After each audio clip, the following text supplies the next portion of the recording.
ಮುಂಗಾರು ಮಳೆಯ ಬಿಗ್ ಮುನ್ಸೂಚನೆ ಕೊಟ್ಟ ಭಾರತೀಯ ಹವಾಮಾನ ಇಲಾಖೆ.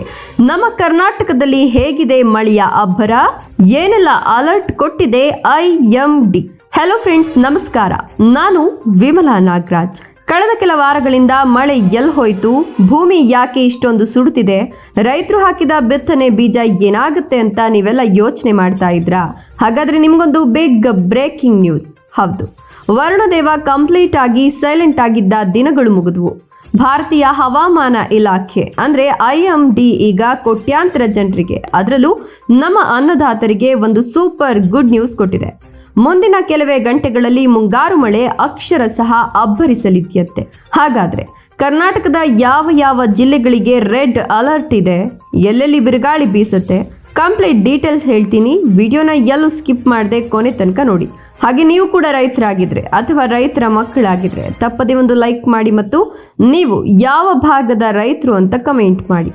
ಜೊತೆಗೆ ಇದೇ ರೀತಿ ಉಚಿತವಾಗಿ ಮಾಹಿತಿಗಳನ್ನು ನೋಟಿಫಿಕೇಶನ್ ಮೂಲಕ ಪಡೆಯಲು ನಮ್ಮ ಚಾನೆಲ್ನ ಸಬ್ಸ್ಕ್ರೈಬ್ ಮಾಡಿಕೊಂಡು ಪಕ್ಕದಲ್ಲಿ ಬರುವ ಬೆಲ್ ಮೇಲೆ ಕ್ಲಿಕ್ ಮಾಡಿ. ಹೌದು, ನಿಮ್ಗೆ ಗೊತ್ತಾ, ಆರಂಭದಲ್ಲಿ ನೈಋತ್ಯ ಮುಂಗಾರು ಭರ್ಜರಿಯಾಗಿ ಎಂಟ್ರಿ ಕೊಟ್ಟಿತ್ತು. ಆದರೆ ಆಮೇಲೆ ಏನಾಯ್ತೋ ಏನೋ, ಇದಕ್ಕಿದ್ದಂತೆ ಮಳೆ ಗಾಯಬ್ ಆಯಿತು. ಕಳೆದ 2-3 ವಾರಗಳಿಂದ ದೇಶದ ಹಲವು ಭಾಗಗಳಲ್ಲಿ ಮುಂಗಾರು ಸಂಪೂರ್ಣ ನಿಧಾನವಾಗಿತ್ತು. ಮಧ್ಯ ಭಾರತ ಮತ್ತು ನಮ್ಮ ಕರ್ನಾಟಕದ ಕೆಲವು ಭಾಗಗಳಲ್ಲಿ ಮಳೆಯ ಕೊರತೆ ಕಾಣಿಸಿಕೊಂಡಾಗ ರೈತರ ಮುಖದಲ್ಲಿ ಆತಂಕ ಎದ್ದು ಕಾಣ್ತಿತ್ತು. ಯಾಕಂದ್ರೆ ಇದು ಖಾರಿಫ್ ಬೆಳೆಗಳಾದ ಭತ್ತ, ಜೋಳ, ಸಜ್ಜೆ, ಹತ್ತಿ, ಸೋಯಾಬೀನ್ ಬಿತ್ತನೆ ಮಾಡೋ ಗೋಲ್ಡನ್ ಟೈಮ್. ಮಳೆ ಇಲ್ಲದೆ ಕೃಷಿ ಚಟುವಟಿಕೆಗಳು ಕುಂಠಿತವಾಗಿದ್ವು. ಆದರೆ ಈಗ ಕಂಪ್ಲೀಟ್ ಸೀನ್ ಚೇಂಜ್ ಆಗ್ತಾ ಇದೆ. ಹೌದು ಫ್ರೆಂಡ್ಸ್, ಹವಾಮಾನ ತಜ್ಞರ ಪ್ರಕಾರ ಮಳೆ ಹೊತ್ತು ತರುವ ಮೋಡಗಳು ವಾತಾವರಣದಲ್ಲಿ ಮತ್ತೆ ಬಲ ಪಡೆದುಕೊಳ್ತಿವೆ.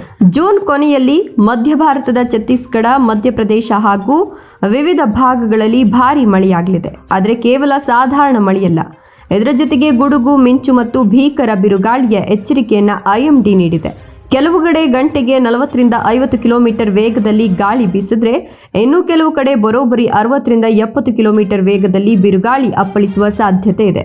ಹಾಗಾಗಿ ಸಾರ್ವಜನಿಕರು ತುಂಬಾ ಅಲರ್ಟ್ ಆಗಿರಬೇಕು. ಇನ್ನು ನಮ್ಮ ಹೆಮ್ಮೆಯ ಕರ್ನಾಟಕದ ವಿಚಾರಕ್ಕೆ ಬರೋಣ.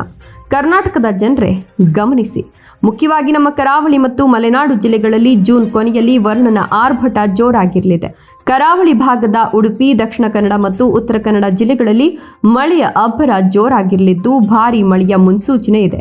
ಮಲೆನಾಡು ಭಾಗದ ಶಿವಮೊಗ್ಗ, ಚಿಕ್ಕಮಗಳೂರು ಮತ್ತು ಹಾಸನ ಜಿಲ್ಲೆಗಳಲ್ಲೂ ಉತ್ತಮ ಮಳೆಯಾಗುವ ನಿರೀಕ್ಷೆ ಇದೆ.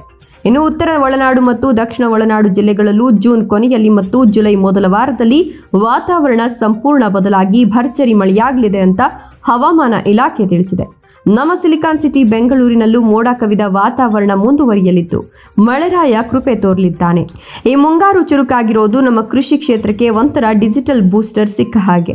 ಇದರಿಂದ ಜಲಾಶಯಗಳಿಗೆ ನೀರಿನ ಹರಿವು ಹೆಚ್ಚಾಗುತ್ತೆ, ಭೂಗರ್ಭದ ಜಲಮಟ್ಟ ಸುಧಾರಿಸುತ್ತೆ ಮತ್ತು ಕೆಲವು ಭಾಗಗಳಲ್ಲಿ ಕಾಡ್ತಿರೋ ಕುಡಿಯುವ ನೀರಿನ ಸಮಸ್ಯೆಗೆ ಮುಕ್ತಿ ಸಿಗುತ್ತೆ. ಕರಾವಳಿ ಮತ್ತು ಮಲೆನಾಡಿನ ರೈತರು ಈಗಾಗಲೇ ಬಿತ್ತನೆ ಕಾರ್ಯಕ್ಕೆ ವೇಗ ಕೊಟ್ಟಿರೋದ್ರಿಂದ ಈ ಮಳೆ ಅವರ ಮುಖದಲ್ಲಿ ದೊಡ್ಡ ನಗು ಬರುವಂತೆ ಮಾಡಿದೆ. ಆದರೆ ನೆನ್ಪಿಡಿ ಫ್ರೆಂಡ್ಸ್, ಕೆಲ ಭಾಗಗಳಲ್ಲಿ ಮಳೆಯ ಪ್ರಮಾಣ ಜಾಸ್ತಿ ಇರೋದ್ರಿಂದ ದಯವಿಟ್ಟು ಯಾರೂ ಮರಗಳ ಕೆಳಗೆ ನಿಲ್ಲಬೇಡಿ. ಅನಗತ್ಯ ಪ್ರಯಾಣವನ್ನು ತಪ್ಪಿಸಿ ಮತ್ತು ಹವಾಮಾನ ಇಲಾಖೆಯ ಮುನ್ನೆಚ್ಚರಿಕೆಗಳನ್ನು ಪಾಲಿಸಿ ಸುರಕ್ಷಿತವಾಗಿರಿ. ನಿಮ್ಮ ಊರಿನಲ್ಲಿ ಈಗ ಮಳೆ ಆಗ್ತಾ ಇದೆಯಾ ಇಲ್ವಾ ಅನ್ನೋದನ್ನ ಕೆಳಗೆ ಕಮೆಂಟ್ ಮಾಡಿ ತಿಳಿಸಿ. ಇದೇ ತರಹದ ಲೇಟೆಸ್ಟ್ ಅಪ್ಡೇಟ್ಗಳಿಗಾಗಿ ನಮ್ಮನ್ನು ಫಾಲೋ ಮಾಡಿ. ಮುಂದಿನ ಅಪ್ಡೇಟ್ನೊಂದಿಗೆ ಮತ್ತೆ ಸಿಗೋಣ. ಧನ್ಯವಾದಗಳು.